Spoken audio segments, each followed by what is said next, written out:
iPhone SE2 will receive the top-end A13 platform. Smartphone production will start in December. Novelty will cost no more than $420. The network has new details about the promising smartphone iPhone SE2. According to an informed Chinese insider, Apple will begin to overstock the warehouses with a novelty in December. This means that the smartphone should be put into production in the very near future. Although it was previously believed that the mass production of iPhone SE2 will begin no earlier than February next year. In addition, the insider confirmed the use in the iPhone SE2 of the top single-chip Apple A13 system, the same is used in the iPhone 11 Pro and iPhone 11 Pro Max.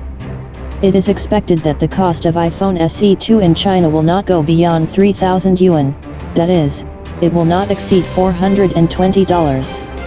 Regarding the timing of the release of a promising new product, there is no new data. It was previously said about the start of sales in March.